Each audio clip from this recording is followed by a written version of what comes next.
Hello and welcome back to my channel. My name is Dwayne. I got a video for that. Kimball, United States Army veteran and retired VA rating specialist. Today's video.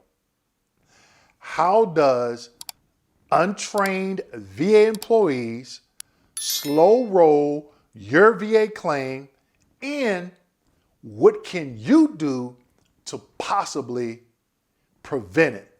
I'm going to break it down for you so you understand and don't get caught up in this particular situation. Let's get into it.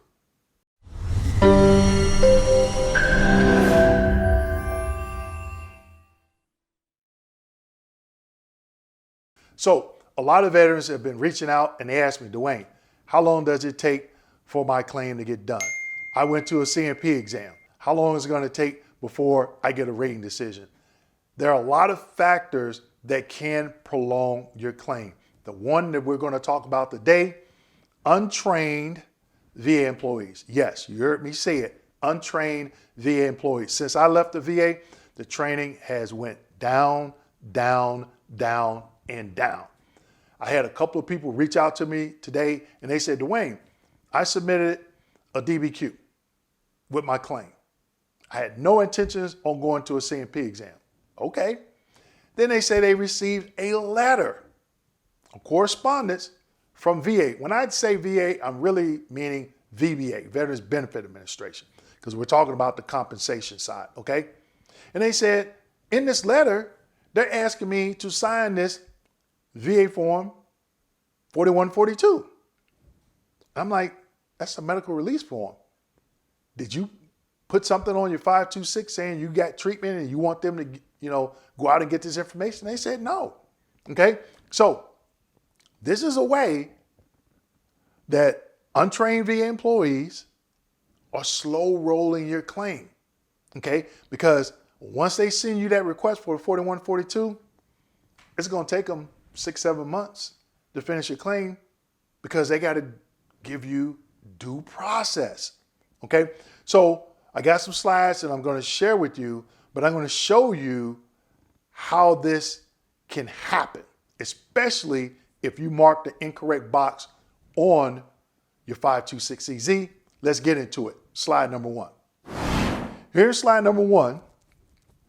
This is two parts of the 526CZ, okay? So the top part is at the top of the form, and then the second part is on a different page, okay?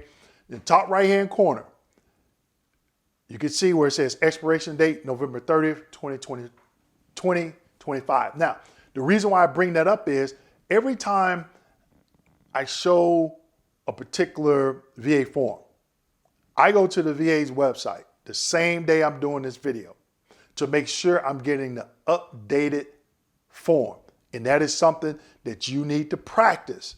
Do not go to anybody's website that may be housed any VA form. Go to the VA's website and download the updated form. Now, as you can see, number one, select the type of claim program process that applies to you.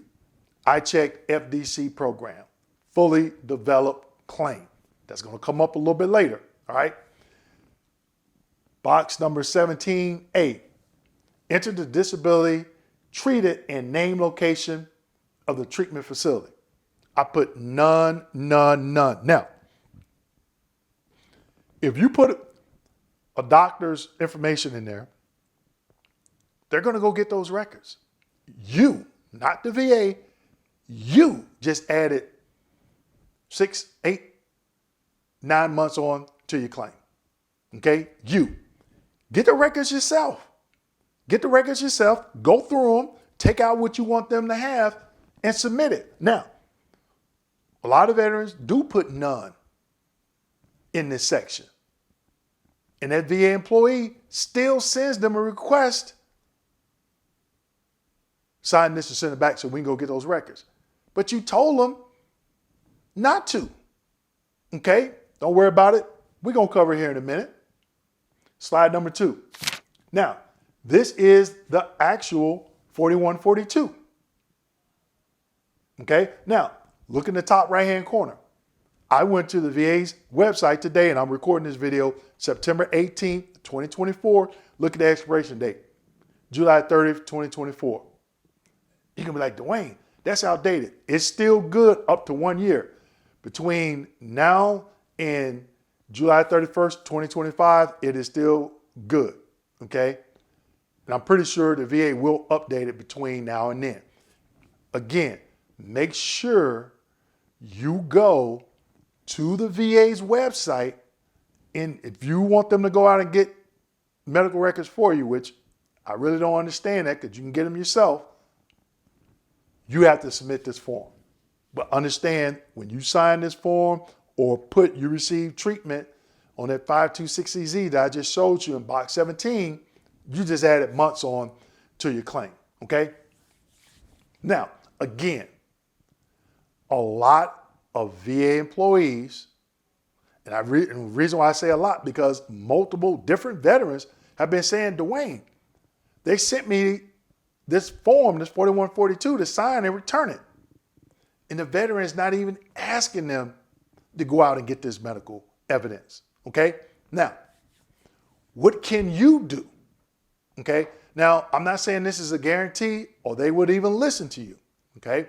But this is something that could help you on a high-level review. And possibly, if your claim lands on that uneducated VA employee or untrained or poorly trained VA employee, hopefully they look at this information, which I'm about to show you, and this is a huge nugget. Trust me. They should look at it and be like, oh, this veteran is correct. We can go ahead and move their claim to the next stage. Okay, here we go. Slide number 3. Slide number 3, I prepared a personal statement. Ooh, it's an example, okay? It's just an example. Keep in mind, this is your claim. You can word your personal statement however you like, okay? So let's go through this. I'm claiming an increase in my service-connected migraines. Since my last CMP exam, my condition has worsened. I now have very completely prostrating and prolonged attacks productive of severe economic inadaptability. Now, this example, veterans are service-connected for migraines. Let's just say at 0, 10, or 30%. Very completely prostrating and prolonged attacks productive of severe economic inadaptability. That is the 50% criteria. Okay? Now, you can use this for any type of condition, whether it be an increase, or you can just reword it if you're claiming it secondary or as direct service connection. Okay? I checked FDC program. I showed you that on the 526EZ, right?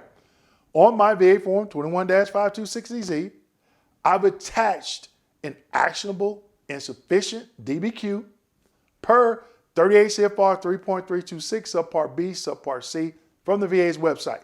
You've heard me talk about this particular 38 CFR in several of my other videos. You need to know this 38 CFR. You should know it by heart by now if you follow me. All right. My private provider completed my DBQ per VA guidelines. Here in parentheses, my provider has access to my claims folder I received from the VA. Now, you may ask yourself, Dwayne, why do you have that in there? Because other VA employees are basically denying the veteran an increase or service connection when the veteran submits an actionable and sufficient DBQ and they refuse the exam. And you know what that rater is saying? Oh, probative value, or eye doctor had access to your claims folder. Well, you're telling them your doctor has access because you've already submitted your FOIA request, Freedom of Information Act request, and got a copy of that same information that their doctor has access to. Bet you didn't know that. I have no other evidence to submit. So a fully developed claim, you basically tell the VA you have nothing else to submit, and you're telling them in your personal statement. There is no reason for that VA employee to send you a letter saying, hey, fill out this 4142. They're using that to slow roll your claim. Please do not schedule me for a CMP exam, forward my claim to the rating activity as RFD. Now, I did a previous video about what is the rating activity? What is their job? Video didn't get a lot of views. Okay, that lets me know a lot of people don't want to get educated. You're going to have a hard time. RFD, what does that stand for? Ready for decision. As I'm requesting my claim be rated with the evidence of record. Okay, so you tell them, look, don't send me no 4142. Don't schedule no CMP exam. I've sent you everything that you need to grant the benefit or grant the increase. Final paragraph. In addition, if the rating activity deems my DBQ is insufficient, please request they leave a note as to why per this M21-1. I talked about this in another video.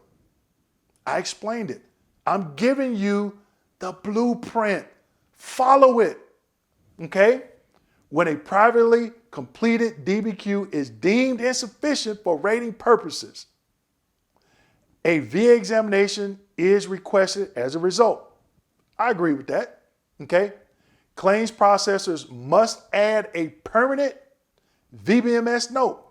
That's where they house your electronic claims folder in VBMS, explaining the reason for finding the privately completed DBQ is insufficient. Okay? Now, it's a lot of good information. Let's break it down right quick. Okay? So you got a DBQ for an increase, you refused the exam.